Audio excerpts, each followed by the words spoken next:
My name is John T. Haynes, a master's student at the Yale Graduate School of Arts and Sciences, and today I was lucky enough to sit down and speak with Dr. Leslie Cecil of Stephen F. Austin University about her work concerning the pottery and culture of the Kuo and Itza Maya, two Mayan ethnic groups with long and complex histories that are still being unraveled. My name is Leslie Cecil. I am a professor at Stephen F. Austin State University. Oh, and my and my research is I have been doing the neutron activation analysis and petrographic analysis of post-classic pottery since, I guess, 1995 is when I first started it. So I work with post-classic period, which is time about 1,000 or so until the Spanish conquest. Dr. Cecil, like many other archaeologists, relies on a special technique known as neutron activation analysis, a technique that uses advanced physics to tell a researcher what an artifact is made of. So neutron activation analysis requires that you have access to, or have, I mean, if you're lucky enough, a research reactor, nuclear reactor. You don't need, it's not a power plant reactor. So what it does for pottery is you take a sample of pottery, and after you clean off the surface, you grind it so that it's basically a powder. You put it in these little itty bitty teeny tiny hand blown tubes that are just I don't know, maybe the half the diameter of your standard mechanical pencil. Mm-hmm. You put your pottery in there, you bundle it up, and it gets sent to the nuclear reactor, gets put in the pool of reactor juice, it's water, and it gets bombarded by radioactive elements. But anyway, it gets bombarded for a few days.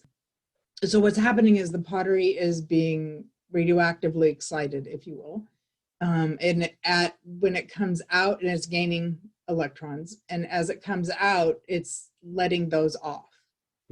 And so what you do is, after it comes out, you put the little tubes in a counter. So this is something you actually have to manually do. So you're handling these radioactive tubes. Oh, fun. Which is what, I mean, you always have to wear a dosimeter. So it counts how much radioactivity you get. You can only have so much. We never got in any trouble. And they say laboratory archaeology isn't exciting. Right, exactly. And then you put the tubes in a counter, and the counter counts. So all of these elements have a different half-life. And so all of this information is being thrown off of your sample, and the counter is counting. It'll count it twice. Is counting the quantity of parts per million, parts per billion of the different elements that are in your pottery. And then you take that information, and then basically you look at different combinations. You do factor analysis, and it'll tell you what the elements are that are driving the grouping. So what Dr. Cecil has after performing neutron activation analysis is a large chart which shows how much of each element exists in each of her samples, enough to group them together based on materials they use in common, types of clay in the case of pottery, which ideally can tell you where, and sometimes by whom, an artifact was made, and sometimes even more, as Dr. Cecil soon discovered. All right. And so you can use these different techniques to tell you about what these different pieces of pottery are made of and how they're made. Yes, yeah. And that can give you information about the society that was producing them. Exactly, yeah. And I always say that it's nice to have the chemical data, but I always ask, when I'm reviewing a grant, right? I always ask, okay, so what does that mean? You have these chemical groups, but why is it that your chemical groups are the way that they are? There has to be something, well, it doesn't have to be intentional, but there has to be something going on. And is that something going on that's making your different chemical groups, is that intentional? And it turns out most of the time, yeah, it is. It is very intentional. Because people do things for a reason. They don't Yeah. just. Yeah, there's you make pottery because that's the way your mom made pottery, and she taught you how to make pottery, and she learned from her grandmother, and you all use the same clay source over time until the clay source runs out, and that there's no reason to reinvent the wheel if you can make pottery that works, because ultimately it has to hold water and it has to be work over a fire for cooking. Mm-hmm. So if it doesn't break, why fix it? This may seem like common sense, but combined with elemental groupings from neutron activation analysis, Dr. Cecil and her colleagues can actually discover the clay recipes and pottery styles of different groups and chart the cultural history of the Itza and Quo Maya. From the Spanish documents, we know that the Maya in Guatemala did come from Yucatan. Because when the Spanish were coming through, they hit the northern Yucatan first, and the Maya fled to the forest. The Itza say that they're coming from Chichen Itza, and the Quo say that they're coming from Mayapan. So the question is, are they bringing their pottery, or are they bringing their ideas? Turns out they're bringing their ideas. So, And so that and it you goes both actually did ways. find connections between the pottery used in the northern Yucatan and between the pottery used by the modern, more modern Itza and Post Quo. classic. Yeah. Well, in the sense that the vessel shapes are the same and the decorative motifs are the same. The clays are local. So they're bringing and that tells you that they're bringing their ideas about how pottery should be made, but they're having to set up in a new environment where they have new Yeah. resources. Yeah. So that's very interesting. So that actually tells you something just by looking at the chemistry of pottery about what people were doing and what they were thinking. However, the chemical results from neutron activation analysis did not give usable results on its own. One of the faults that I always had with neutron activation is, okay, so what does that mean? It gives you a bunch of elements and it tells you how many parts per billion an element is. The question was, how is it that the Itza and the Quo define themselves? How is it that they define themselves architecturally? How is it that they define themselves with pottery? So I looked at style, petrography. And then a little bit after my dissertation, I looked at the composition of slips and paints. But if you take all of them together, it's like building a court case, right? If you take everything together, you get all these series of traits that is Quo pottery. They are using a specific, compared to other sites, the Quo Aquitaine are using a specific recipe for their gray paste pottery. And it changes through time too.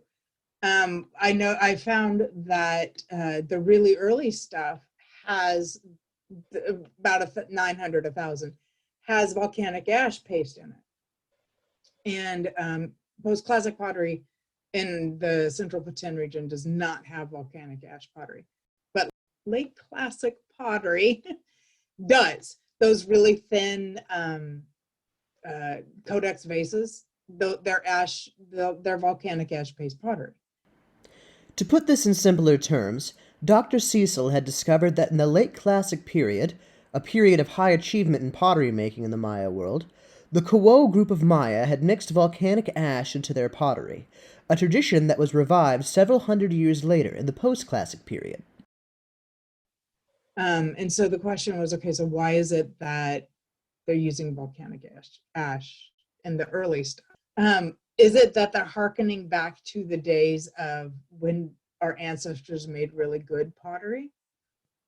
I looked at a series of pottery of incensarios, so the big incense burners, and they have, in some of the incense burners, there's actually grog, which is ground up pieces of other pottery.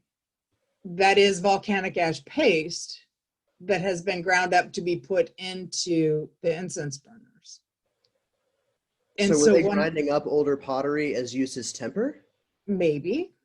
There's no way to know, but that's an argument that I make, that these incense burners, which are supposed to call back the gods and help them do the ceremonies, that the ones that have the ground up pieces of pottery with volcanic ash pottery might just be from the pieces from the late classic period being reincorporated into post-classic pottery. And then it's giving that post-classic vessel not only the essence, or I think in the article referred to it as mana, not only the essence of the post-classic period, but also the strength that is coming from the late classic period. So you're actually using these chemical techniques in order to get a insight into the ancient Maya mind, I'm trying. into what they were thinking and how they were relating with their world and with their own past. Yeah. The post-classic Maya did, and I think all other Maya also did the same thing, but they would pilgrimage back to their ancestor sites, and they would do these sorts of things. So it's not completely out of the question that perhaps they're including pieces of, pottery from 300, 400 years ago into what they would consider modern day pottery, and it only occurs in a special category of pottery, which Only are these human for effigy incense religious. burners. And Yeah, so that's kind of like bringing back the spiritual power yeah, of those places and using it inside of your own ritual objects. exactly. And so, is there any other? What are you working on right now at the moment? Well, tragedy hit. Unfortunately for me, last year actually, my body decided to stop making antibodies. Oh dear. So I can't go to Guatemala anymore because I would get too sick, and I can't fight off any disease. So I'm quarantined at home, but I You're can't quarantined do for a it. completely different reason from the rest of us. Yeah. So I just can't go to Guatemala anymore. So I Terrible. actually I do field school here in East Texas every other year. We excavate historic sites around You're here. still getting your hands dirty. Yeah, or at least I'm teaching students how to get their hands dirty. So anyway, what I'm doing now is I have actually transitioned into more of applied anthropology research focus. And I'm looking at, this is totally has nothing to do with archaeology or the Maya or anything. I'm looking at food insecurity at our university. Food So insecurity. yeah, and this is very interesting with COVID and everything. Yeah. We had opened a food pantry in 2015, and it's one of those things that students don't talk about, but it's out there. I've got almost a year under my belt now of surveys and information like that. So while I can't actually do my archaeology anymore, I still am in anthropology, and I'm just transitioning more towards that. And instead of trying to figure out how the ancient Maya were thinking and feeling about things, you're trying to figure out how the students at your university are thinking and feeling about things. Exactly, It's the same exactly, process. exactly. Well, thank you. I think this was very interesting. Well, good. Uh, Thank you. yeah, thank you very much for agreeing to be interviewed. I think I learned a fair amount, and hopefully anyone who's listening to this will have as well. Well, Uh, fantastic.